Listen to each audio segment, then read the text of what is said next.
I was 218 pounds. I was eating in a caloric deficit and I was working out, killing myself in the gym almost every single day. And I was so tired of losing and regaining the same 5 pounds. I was just getting nowhere on the scale. I implemented one simple change that completely changed the trajectory of my weight loss journey. I ended up losing 30 pounds in 75 days. I went on to lose 70 pounds in 9 months. I had a tummy tuck to remove loose skin, and then I went on to lose an additional 16 pounds. So with this one simple change, I ended up losing approximately 90 pounds over the course of about 18 months. And I will tell you right off the bat, this one change was I stopped eating refined sugar.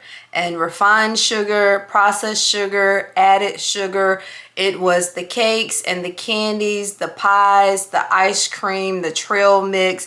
All of that stuff had me in a chokehold. I had to have it. I had to have it every single day. And it wasn't until I decided that I needed to quit that processed sugar, that refined sugar, completely get it out of my diet, that I actually started to see results. I actually quit sugar cold turkey, but I had to implement a series of other steps in order to be able to do that. So today I'll share with you those things that I did that helped me to quit sugar for good. Now, the first thing that I did was I actually made a commitment, and they say that it takes 21 days to build a habit and 90 days to build a lifestyle. Well, I committed to 75 days of no processed sugar. I was actually following the 75 Hard Challenge, which requires you to follow a diet with no cheat meals. And I decided that my cheat meal would be processed sugar. And the way that challenge works is you have to complete a series of tasks, which include following this diet with no cheat meal every day for 75 days straight. And if you mess up on any part of completing those tasks, you have to start over from day one. It kind of forces you to be consistent because you don't want to start over from the beginning. And so my commitment was to this 75 Hard Challenge, and in doing so I committed to no processed sugar for 75 days. I remember telling myself, girl, M&Ms are not going to go out of business in 75 days. If you want the M&Ms after 75 days, then you can have them. But while we're on this challenge, the answer is no. So I just simply made a commitment for 75 days that I wasn't going to have processed sugar. Now, once I decided that I was going to make a commitment to not eating processed sugar, I had to figure out how to avoid my triggers, because I had some serious triggers when it came to processed sugar. There were places that I would visit. There were things that I would do. There were emotions that all triggered me to want to eat processed sugar. And I'll give you an example. I used to go into CVS and they sold the little Reese's peanut butter eggs. And I think they started out as just eggs for Easter, but now they make them year round for every holiday that there is. So you can get them all the time. So I would go into CVS and I would automatically pick up 2 of these Reese's peanut butter eggs and I would eat them. And this is anytime I would go into CVS. And sometimes I would go into CVS just for the peanut butter eggs. Like, I would make an excuse of why I had to go into CVS so that I could pick up and eat 2 of the peanut butter eggs. And so I had to simply avoid CVS at all costs, because that was an automatic trigger for me. Another trigger for me actually ended up being the trunk of my car. Right before I made this commitment to no processed sugar, I was on a trail mix kick, and I was eating trail mix by the handful all day long. And right before I made this commitment, I had bought a a container of trail mix, and I put it in my trunk, the trunk of my car, and I was supposed to get it out of the trunk of my car. Well, I decided that I was going to go on this journey, and I left that trail mix in the trunk of my car. And so one day my husband went to the trunk of my car, and he was like, "Do you know there's trail mix in here? Do you want me to throw it away?" I had stopped going into the trunk of my car because I knew that trail mix was there, but I wanted to leave it there because I wanted it to be a reminder that I was actually in control. But in doing so, I just also simply avoided going into the trunk of my car. So when he went into the trunk of my car and saw it, I was like, "No, leave it there.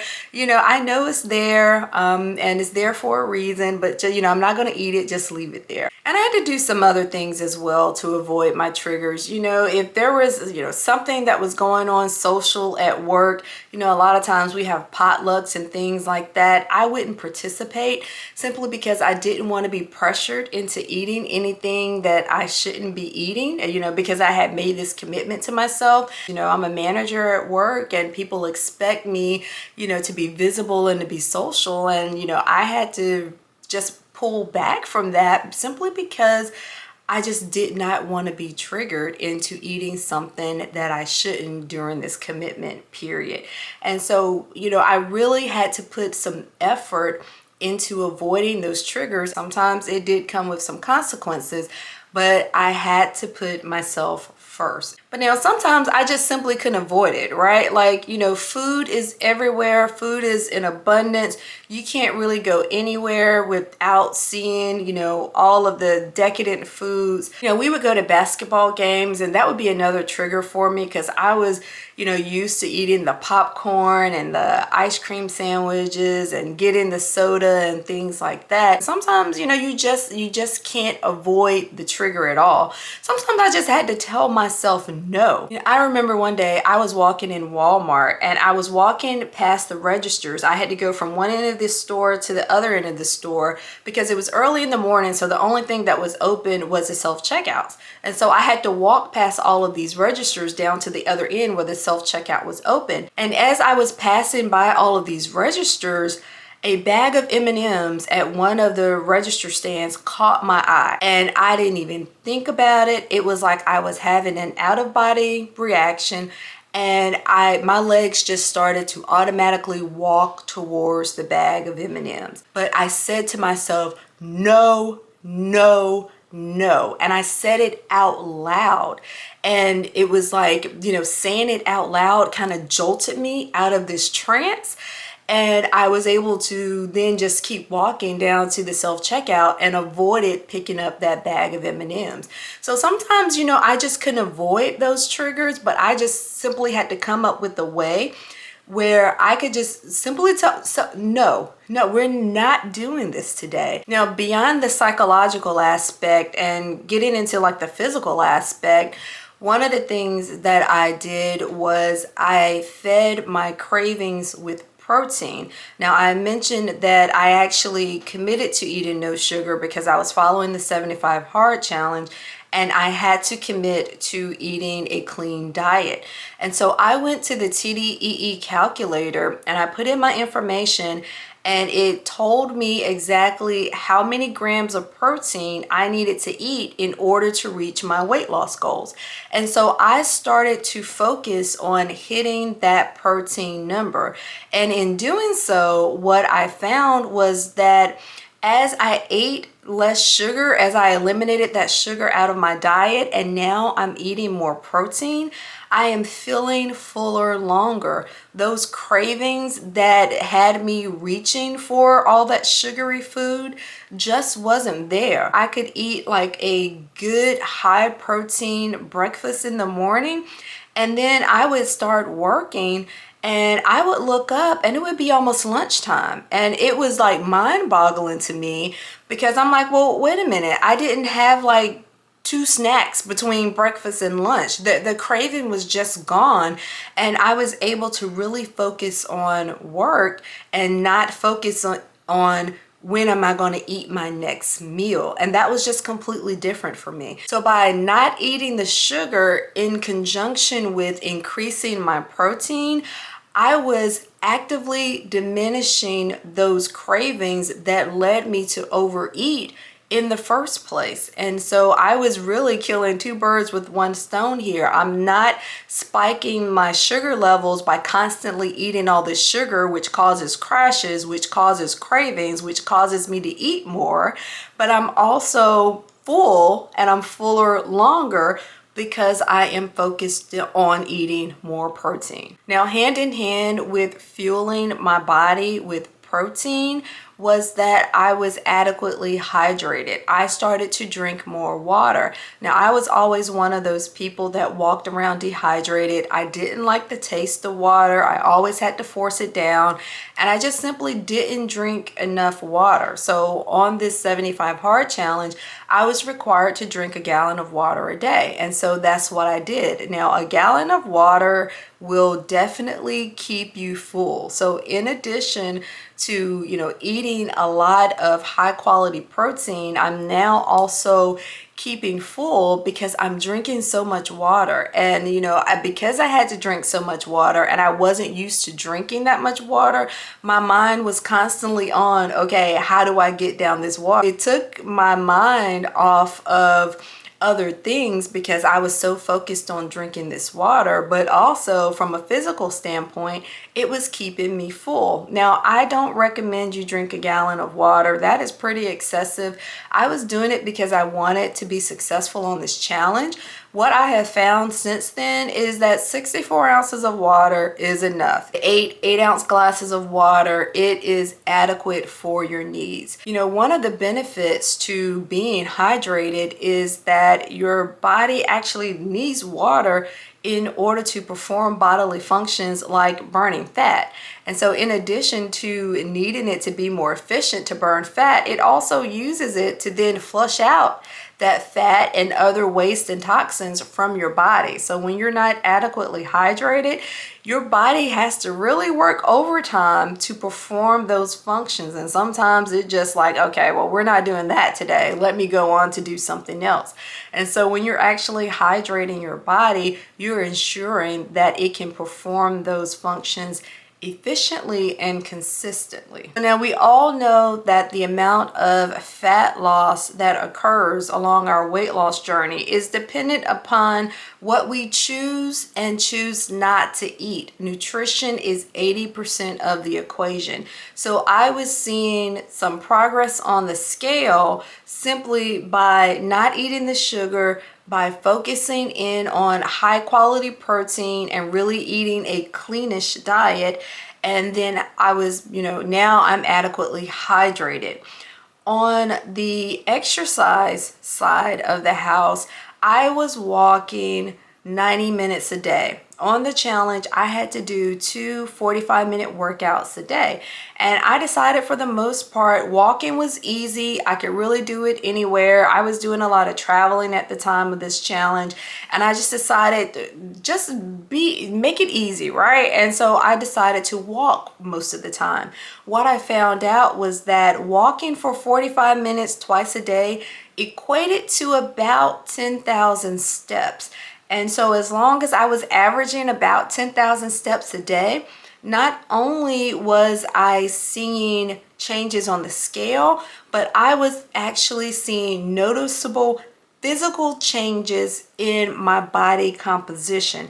So now that I have the nutrition part right, the exercise is actually working to recomp my body. I'm actually seeing the benefits of exercising now, and I'm not doing anything strenuous. I would do a cycling class every now and again. I think I did a exercise class with my coworkers when we were out of town one day. But beyond that, I really did just walk. If I was walking, on the treadmill, I was walking around my neighborhood, I was walking around the airport parking lots, I was wherever I could find to walk, I would walk those 2 workouts, and I could actually start to see that shape come through as my body becomes more efficient at burning off this fat because I'm now not eating all of this processed sugar. And the final thing that really got me to the point where I lost 90 pounds by doing this was simply that I stayed consistent. I used to weigh myself daily, and that scale, tends to fluctuate, and it's not an adequate representation of our actual progress, especially if you're burning fat and you're building muscle at the same time. But I would weigh myself daily, and that scale just got me so defeated. And so this time around, I decided, why am I going to do that to myself? I'm not going to self-sabotage my efforts this time by trying to weigh myself daily. I am just going to stick to these habits, stick to the things that are working, and at the end of the day, I am going to see the results that I want, regardless of what the scale says. So I really broke the habit of weighing myself daily and just continued to do the things that felt good and that was showing me progress, not on the scale, but in the mirror, and just kept doing those things. Kept staying away from the sugar, kept eating the high protein diet, kept drinking the water, and kept moving my body. And I was just consistent with that. Now, I did the 75 hard challenge, the actual official task of the 75 hard challenge, for 116 days. But after that challenge was over, I went on to continue to follow these good daily habits. I did reduce the amount of water I was drinking, but I still stayed away from the M&Ms. I still stayed away from all the processed sugar.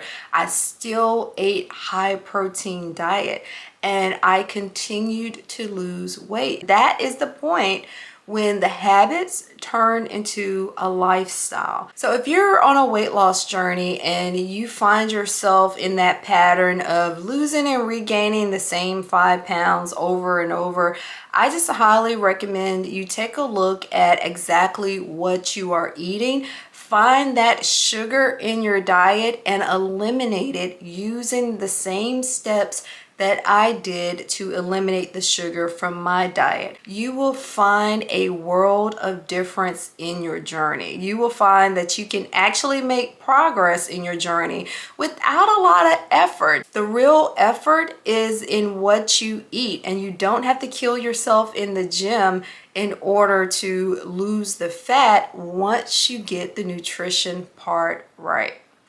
If this video has been helpful to you, take a moment and give it a thumbs up so that I know you like this type of content and I can continue to make more of it.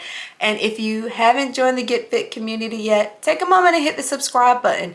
I would love to have you here as part of the community. Take care, and I'll see you in the next video.